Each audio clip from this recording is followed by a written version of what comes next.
Bastia, actuellement deuxième avec 42 points, n'a que 3 longueurs d'avance sur cette équipe nîmoise avec 39 points. Les 3 premiers montent en première division, donc un match capital pour Nîmes.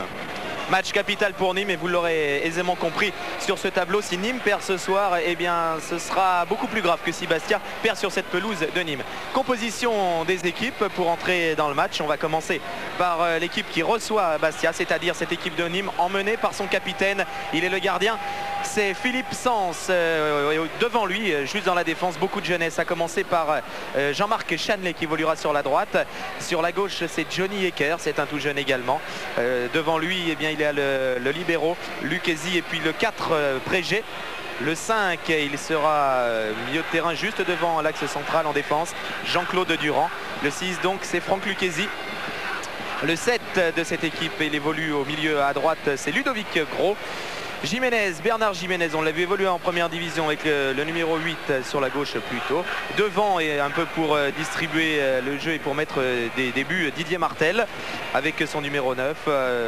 Le 10, c'est Cacheloul, joueur très talentueux, vous le verrez. Et puis à gauche, devant, en pointe, Marzi. Voilà pour l'équipe de Nîmes, dont les remplaçants sont Combe et Ramdan, un remplaçant défenseur et puis un autre attaquant. Tout ce beau monde entraîné par René Exbraya, ex-entraîneur de Bastia, Fabrice, puisqu'on a assisté à un chassé-croisé des entraîneurs entre ces deux formations. Et oui, puisque Léon Slavagne est devenu l'entraîneur de Bastia. Côté Corse, on va voir la composition de l'équipe.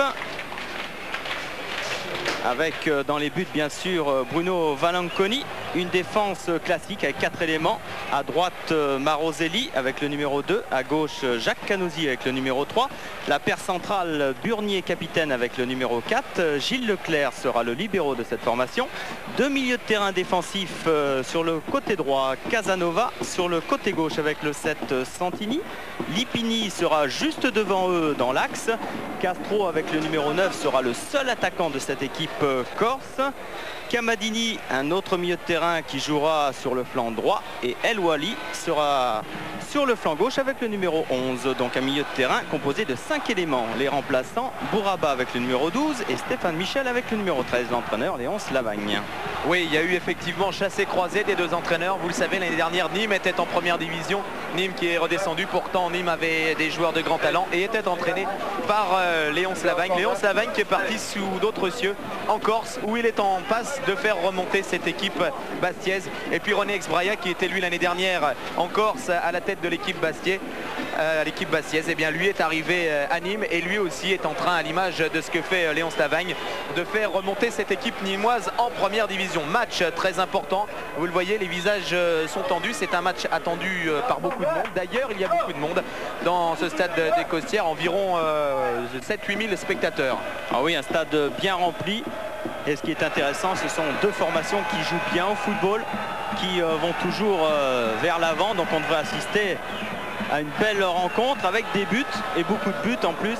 Ça serait fabuleux. Oui, on attend des buts. Pourquoi? Tout simplement parce que avec Nîmes, eh bien, on s'attend à voir des buts. Sachez que Nîmes n'a fait que 3-0-0 depuis 33 journées. Si on compte bien, eh bien, on a 90% de chances de voir un but au moins dans cette rencontre. Espérons que ce soit le cas. Les arbitres, vous l'avez vu, c'est Germain Zanier, l'arbitre central, qui emmènera à ses côtés messieurs Couchelou et Guignon. À l'entrée des deux équipes, on va retrouver tout de suite David Cosette. Très simple avec Léon Slavagne. Les supporters se sont déplacés avec vous. C'est un déplacement très très important. Vous venez chercher le nul, je suppose. On vient chercher le mieux possible, hein. Je crois que parler avant le match, ça veut absolument rien dire. Je crois qu'il faut attendre 90 minutes et à partir de là, les joueurs sont archi motivés, je suppose. oui, mais vous savez, Bastia se motive tous les matchs, à la maison ou à l'extérieur, il n'y a pas de problème. Merci Léon. Et les Bastiais, comme vous pouvez le voir, qui ont fait le déplacement, ils sont venus de la Testa Mora, les Pirates, les Guerrieri. Ils ont laissé en route 14 supporters qui auraient bien aimé faire le déplacement, mais qui ne sont pas là pour des raisons qui nous dépassent un petit peu. Voilà, c'est pour les supporters bastiais qui font beaucoup de bruit actuellement, avec pétard, hygiène. Oui, et puis sans oublier aussi qu'il y a 400 à 500 supporters corses qui sont sur un grand écran dans la mairie annexe de Bastia. dans le quartier populaire. Exactement, et qui suivent cette rencontre sur Eurosport bien sûr. Voilà, alors tous ces personnes qui suivent à Lupino dans la salle de la mairie annexe sur écran géant, les 400-500 spectateurs, eh bien, doivent eux aussi vibrer devant leur écran pour suivre cette rencontre. Et ce sont les Bastiais d'ailleurs qui vont donner le coup d'envoi de cette rencontre. Monsieur Zani, et qui va donner le coup de sifflet. Voilà, c'est parti. Et on va voir comment cette équipe nîmoise va entamer la rencontre, si elle va exercer un pressing assez fort sur cette équipe bastiaise. Tout tourne autour de Lupini pour le moment. Et une possibilité de contre-attaque pour les Nîmois. Oui, attention là. Cachloul qui va peut-être rester en premier but. Dégagé en catastrophe par Maroselli, revenu très vite alors qu'on s'attendait à un jeu de contre-attaque Bastiais. Et bien c'est finalement Nîmes qui s'est créé la plus belle occasion justement sur contre-attaque. Et ce Cachloul, meilleur buteur de la formation avec 14 buts. Ah oui, un bon ballon en profondeur alors que Bastia était à l'attaque depuis 10 bonnes minutes. Comme quoi, il faut faire très attention et pas trop se découvrir. La Cachloul manque un petit peu de puissance. Il avait aussi de toute façon un peu trop croisé sa frappe. Il n'était pas cadré. Voilà, bien dégagé ce corner par Casanova. Récupéré par Durand, mais ce ballon qui ressort finalement c'est toujours pas Cachloul, c'est toujours pas Cachloul. Ça se passe au centre. Et a priori Cachloul qui a été signalé, mais en tout cas bonne remontée de la défense corse sur ce renvoi. Une bonne remontée de balle là. C'est nettement meilleur de ce côté-là, côté Bastiais, que ce que fait l'équipe nîmoise. Ah oui, on l'a fait bien tourner, et puis surtout c'est qu'il y a toujours une possibilité pour le porteur du ballon. Et Canosi encore. Croisé dans le dos, c'est superbement bien joué. Attention à Castro. Ouais, l'action est superbe avec la reprise de Castro, c'était difficile. Mais encore cet excellent débordement de Canosi qui a vraiment fin de match, qui a envie de jouer. C'est vrai, il fait sa rentrée aujourd'hui. Il a envie de prouver à Léon Slavagne que lui aussi il a sa place. Ah, c'était difficile là pour Castro de reprendre le volet, mais en tout cas, depuis le départ, la récupération du ballon de Casanova, il y a eu une succession de passes, des 1-2. Les joueurs de tête sont aux avant-postes. Johnny Ecker aussi, qui a marqué déjà de la tête plusieurs fois. 3 buts de la tête. Ouais, attention à cette frappe de Gros. Ah, première belle tentative là pour les Nîmois. Et Bastiais qui récupère cette balle et joue vite avec Castro, toujours cette envie d'aller de l'avant d'un côté comme de l'autre. Et du côté de Castro, on se met à 2 maintenant pour l'arrêter. On a vu que c'était le danger. Attention, Camadini, superbe frappe. Le poteau. Le poteau, c'était remarquable cette action. Et ça continue, il y a danger dans la surface nîmoise. Casanova qui peut écarter Santini qui frappe là, ce sera nettement moins dangereux. Mais quelle frappe extraordinaire de Camadini qui marque actuellement des buts, pas mal de buts et tout début important. Ah oui, début décisif. Et là, quelle frappe de Camadini. Ah, Sens était battu là sur cette action. Ouais, pourtant parti du bon côté, mais le ballon allait beaucoup trop vite. Oh, quelle frappe en demi-volée. Du coup de pied, du pied gauche, et la balle qui va s'écraser sur le montant gauche de Philippe Sens. C'est bien entendu la meilleure occasion de cette rencontre. Pascal Camadini.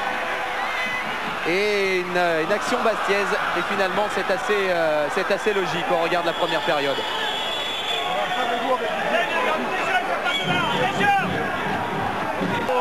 Les Nîmois sont en position de hors-jeu. Et un mauvais geste là, El Wali visiblement qui a réglé des comptes. Il est resté tout à l'heure à terre et là... attention pour El Wali. Avec Johnny Ecker. Ah, vilain geste, c'est pas bien ça. L'arbitre de touche, monsieur Couchelou, a demandé à monsieur Zani de venir le voir. Oui, il a signalé immédiatement le mauvais geste d'El Wali. Si c'est un coup, il est évident que El Wali va être expulsé et ce serait vraiment le coup dur. Sur l'action précédente, El Wali est resté à terre et là... Voilà, monsieur Zani, c'est le rouge. Quelle erreur là de la part de El Wali. Qui s'est emporté malheureusement. Qui s'est emporté et il a craqué. Ah ouais, et Camadini le raccompagne. Ah, de toute façon, il n'y a aucune contestation du côté de Bastia. Puisque coup il y a, et obligatoirement, ça c'est le règlement. El Wali est expulsé Oh là, attention. Ouais. Là ça dégénère un petit peu sur le terrain. Ah ouais, là maintenant il y a... Ah, c'est vraiment dommage parce que alors justement on parlait de l'état d'esprit de cette rencontre et puis là ils n'y sont plus du tout, les 22 acteurs, ils ont craqué. El Wally qui regagne les vestiaires. Pendant ce temps-là on s'explique. Il y a de l'enjeu dans ce match, mais il ne faut pas que ça fasse perdre la tête ni au Nîmois ni au Bastiais. Ah, on disait qu'il pouvait se passer quelque chose à tout moment. Et puis vous le savez, en plus El Wally c'est un petit peu le bouc émissaire ici. C'est là, hein. Il n'est pas bien aimé au stade des Costières. Et bon, c'est vrai qu'il s'est fait chambrer El Wally, etc. Bon, bah, il a un petit peu craqué. C'est pas des bons souvenirs. Il n'a pas gardé de bons souvenirs de Nîmes, El Wally. On vous le disait. Et voilà, il a un peu craqué. Il s'est un peu plus énervé que les autres. Et regardez-le, il rentre dans les vestiaires, le pauvre Aziz El Wally. C'est triste ce match-là, alors qu'il reste 3 minutes à jouer en première période, a un petit peu dégénéré. Oui, là, Léonce Lavagne replace un petit peu son dispositif. Il est évident qu'avec la sortie d'El Wally qui jouait milieu de terrain sur le flanc gauche, il va devoir un petit peu réajuster ce milieu de terrain. Alors que David Cosette est avec El Wally justement. Oui, malheureusement, le retour à Nîmes s'est pas très bien passé. Ouais, ça me merde un peu parce que c'est vrai que j'ai mis un peu tout le monde dans une mauvaise situation. Qu'est-ce qui s'est passé exactement? Vous savez, dans le jeu, on se tient, j'ai fait ça, j'ai mis un coup de coude. C'est vrai que c'est mérité, mais bon, le rouge, peut-être que c'est un peu difficile. Mais ça m'emmerde surtout pour mes collègues parce que... Mais j'espère qu'on va tenir le coup. Hein, parce que... C'est vrai que maintenant, ça va être difficile. Hein. Ouais, parce qu'en plus, bon, les arbitres ne nous ont pas entendu tout à l'heure. Ils fait tout contre nous. Ça me fait chier, surtout pour le groupe. Merci. Ah, il est triste, Aziz El Wally, c'est clair. Enfin, il reconnaît quand même. Il reconnaît. Il a l'honnêteté en tout cas de mériter. Ah, c'est vrai qu'à partir du moment où on donne un coup, c'est l'expulsion. C'est bien dommage. Et il en a pris un petit coup sur l'action d'avant, hein, je vous signalais qu'il était resté à terre, il souffrait vraiment, il a pris un petit coup de coude. Bon, ça s'est pas vu, il a eu malheureusement la malchance, aussi la maladresse de faire ça devant la vitre de touche. Voilà, ça c'est un match de foot, on ne doit pas faire ces gestes-là, il a été puni Aziz El Wally. Et du coup, ça donne un coup de 109 au Nîmois avec Jiménez. Bien contré par Casanova. Il est certain que l'on va assister à une attaque en règle de la défense bastiaise dans cette fin de première période. Ce sera un corner pour les Nîmois. Un souci pour Léonce Lavagne. Un souci parce que le dispositif était bien en place et que là il faut tout recommencer.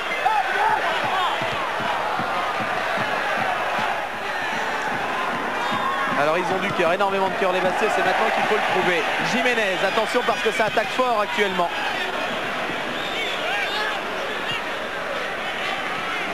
Cachloul qui reprend, de toute façon c'était pas cadré, c'est contré, ce ballon qui reste en jeu, Cachloul encore.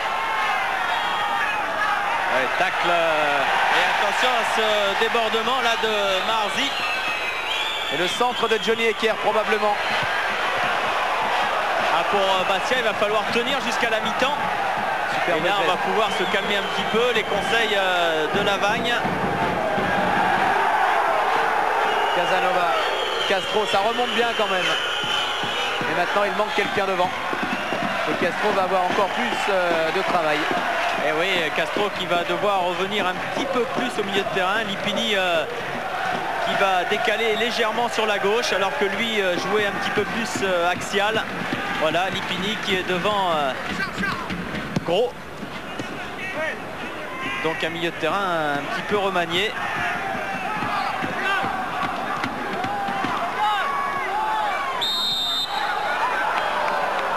Faute sur Camadini.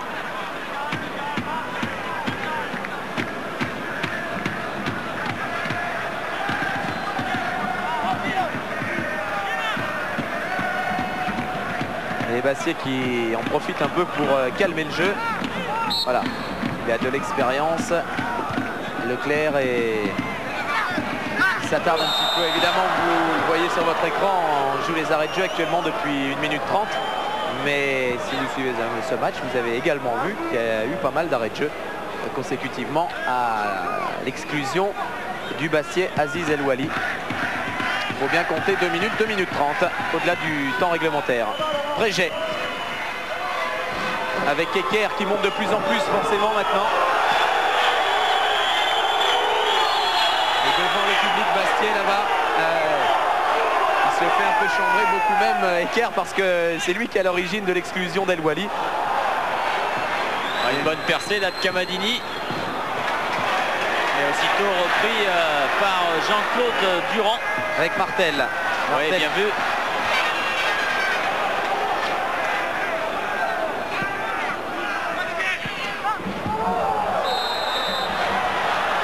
Petite faute sifflée par Monsieur Zani.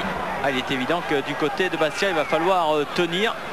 Mais c'est vrai aussi que lorsque l'on joue à 10 contre 11, eh bien, les forces sont décuplées. Mentalement, on se sent en infériorité. Donc, on redouble de vigilance. Et de ce côté-là, on peut faire confiance à Bastia. Voilà, c'est la fin de cette première période sur ce score de 0-0. Pas de but marqué.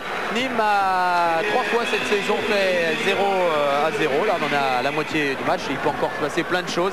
D'autant qu'il y a eu cette exclusion à 2 minutes avant la fin de la première période d'Aziz El Wally. Le Bastiais, ça va complètement changer les données de la deuxième période. Et on va voir ça peut-être avec David Cosette et Philippe Sens. Oui, Philippe, dangereux Sébastien pendant ces 45 minutes. Oui, dangereux parce qu'ils sont bien en place, mieux organisés que nous pour l'instant, parce que nous on n'arrive pas à trouver nos marques. Je crois que c'est vrai qu'ils nous pressent bien, ils sont bien, comme je disais, ils sont bien en place. On a des difficultés nous à garder le ballon, à faire tourner, à être disponible. Je crois qu'il faut remédier à ça. Bon, maintenant c'est vrai qu'ils sont à 10, on a 11 contre 10. Mais je veux dire, je crois qu'ils vont démultiplier par leur force et ça va pas être facile pour nous. Merci Philippe. Ouais, bah, c'est exactement ce que disait Fabrice Poulain. Il y a Philippe Sens qui a eu une grosse frayeur quand même dans ce match, c'est qu'il a pris un tir sur le poteau. Ça a été la seule occasion sérieuse. Frappe de Kamadini un peu après la demi-heure de jeu. Tout le monde est allé reprendre ses esprits dans les vestiaires pour cette mi-temps et ils ne reviendront qu'à 21 sur le terrain puisque vous le savez, depuis la 42e minute, le Bastiais Aziz El Wally s'est fait expulser de la rencontre pour un mauvais geste à l'encontre de Johnny Eker. Donc 0-0 à la mi-temps avant d'aborder les 45 dernières minutes de jeu. Évidemment, des schémas qui vont complètement changer, mais immédiatement avoir David avec Michel Mézy, président de ce club de Nîmes. Alors Michel Mézy, 11 contre 10, il va falloir en profiter là. Écoutez, on va essayer, mais c'est pas facile parce que je trouve qu'ils sont bien équilibrés sur le terrain et que Bastia n'est jamais facile à éliminer. Maintenant, je crois que Nîmes a tout pour lui, il faut qu'il sache en profiter. Merci Michel. Voilà, Michel Mézy qui a été l'année dernière à un moment l'entraîneur de cette formation, mais on revoit la plus belle occasion de la première période, signée du Bastiais Kamadini. De toute façon, les deux milieux des terrains défensifs, Casanova et Santini du côté de Bastia, vont devoir être plus près de leur défense. Attention à ce départ de Castro. Castro qui est seul maintenant dans la surface et superbe intervention de Philippe Sens. Les actions les plus nettes sont quand même bien bastiaises avec le tir sur le poteau en première période de Kamadini et cette action remarquable de Castro qui a pris la défense limoise de vitesse. Castro intenable depuis le début de la partie. Et là, bonne claquette de Philippe Sens, le capitaine nîmois, qui est lui intraitable. Regardez ça un peu. Il prend le dessus sur Franck Lucchesi. Là, il s'avance encore un petit peu. Dommage pour les Corses que l'angle soit un petit peu fermé, sinon... Attention à cette tête. Kamadini sur son pied gauche et avec une nouvelle occasion. Cette fois, c'est Casanova, ce sera un nouveau corner. Les Bastiais qui, à 10 contre 11, sont en train de semer le trouble au sein de la défense nîmoise. Ouais, c'était Gilles Leclerc dans l'axe au niveau du point de pénalty qui avait repris ce ballon sur cette frappe de Kamadini déviée par Gilles Leclerc. Et heureusement pour Nîmes, il y avait un joueur qui a pu dégager, mais ça chauffe maintenant du côté de la défense nîmoise. Avec encore Kamadini qui a pris le dessus sur Cachloul dans le duel aérien. Kamadini en possession du ballon. Très fort Kamadini. Très fort, balle au pied, très élégant comme joueur. Surtout surveiller en permanence Castro. Cachloul, ça c'est bien vu dans l'axe profond, Martel. Et ils sont en position de force les Nîmois. Excellente intervention devant ses buts. Et ça n'était pas facile de Maroselli. Il fallait intervenir parce que ce centre à ras de terre était très bien fait de la part de Martel. Devant le COP nîmois, COP qui réclame le but gros en combinaison avec Cachloul et la tête de Prégé, ça passe à côté. Ouais, Ça le aussi, ballon est sorti là-bas. Christophe, Fabrice, premier changement dans le match. C'est Mohamed Bouraba qui devrait rentrer à la place de Bruno Lipini dans une seconde. Les tireurs nîmois qui n'ont pas vraiment l'occasion de s'illustrer. Pour preuve, c'est Gros, c'est un droitier qui va tirer ce coup franc. Donc, Ouais, par contre, au point de chute du ballon, là, il va y avoir du monde. Attention. et il y a Cachloul Super arrêt de Valanconi. sur cette tête de Cachloul, le meilleur buteur nîmois. Ah, il était passé dans le dos de la défense corse. Et là, encore un exploit de Valanconi. 18 cm d'écart. Corner quand même. Ouais, la frappe d'Eker, attention. Oh la boucle, oh, quel arrêt encore de Valanconi sur Devant cette frappe Marzi. de Marzi. Superbe Valanconi qui sauve son équipe là. Ah, on peut lui taper dans les mains à Valanconi parce que arrêt extraordinaire. Première frappe d'Eker, contré, le ballon qui revient dans les pieds de Marzi. Et là, arrêt réflexe sur la ligne. Du genou, hein. Vous avez vu, regardez ça, c'est le réflexe pur. C'est témoin d'un grand talent de ce gardien. Et c'est Stéphane Michel qui fait son entrée. Alors il est attaquant. Comment va organiser maintenant Léonce Lavagne? Il est en train de donner les consignes à Léonce Lavagne. Ouais, et puis surtout, il va falloir donner le brassard de capitaine aussi.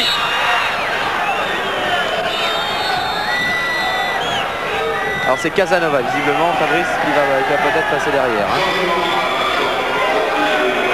Oui, c'est aussi Marozelli qui va revenir dans l'axe et puis Stéphane Michel qui va prendre un petit peu le couloir droit. Attention, encore cette frappe. La belle frappe de Johnny Eker, la superbe frappe dont nous a tant parlé René Exbraya, la voilà. Mais en face, il y a Valanconi. Voilà, donc Marozelli est venu à la place de Burnier. Mais les assauts nîmois inlassablement repoussés par cette défense bastiaise. Oui, Et attention, l'intervention. Oh S'il là y là. croit un peu plus, Castro, c'est pas fini. C'est pas fini du tout. Mais s'il y croit une petite seconde avant, Castro il part tout seul au but. Et du coup, ce sont les Nîmois qui sont en mesure de créer le danger, mais impeccable Bruno Valanconi en libéraux. Superbe partie du gardien Bastier. Et oui, la défense qui s'est alignée pour la première fois, pas trop bien. Peut-être aussi la sortie de Burnier qui était... Burnier à côté de qui je me trouve, Fabrice. Oui. Terrible hein, de sortir comme ça. D'une part terrible pour vous, mais aussi pour l'équipe. Ouais, c'est vrai que bon, on avait un peu de mal à les contenir, mais on arrivait bien. Ils n'ont pas réussi à marquer à 10 contre 11. Bon, j'espère qu'il reste quoi, 5 minutes. J'espère qu'on va tenir jusqu'au bout. 3 minutes. À votre avis, c'est grave ou pas? Ben, il m'a mis un coup de pied et puis la cheville s'est tordue. J'ai une petite entorse, je pense. Merci Franck. Encore 3 petites minutes pour Bastia. Et ce sera un superbe résultat.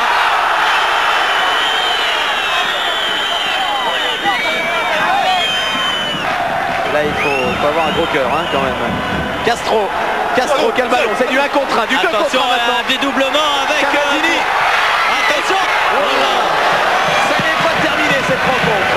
Ce sera palpitant jusqu'au bout. Sens qui a très vite relancé.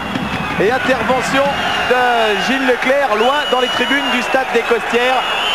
Très bien fourni ce soir. Ils ont eu raison, tous les supporters nîmois, de venir dans ce stade. Parce qu'on joue bien au football cette année à Nîmes. C'est pas la Et c'est première la division. fin de la partie. Et c'est bien, et c'est à 0-0, le 4e 0-0 pour Nîmes. Et regardez, Ah, ils peuvent être cette contents. joie bastiaise, oui, ils peuvent être contents. Canosi qui tombe dans les bras.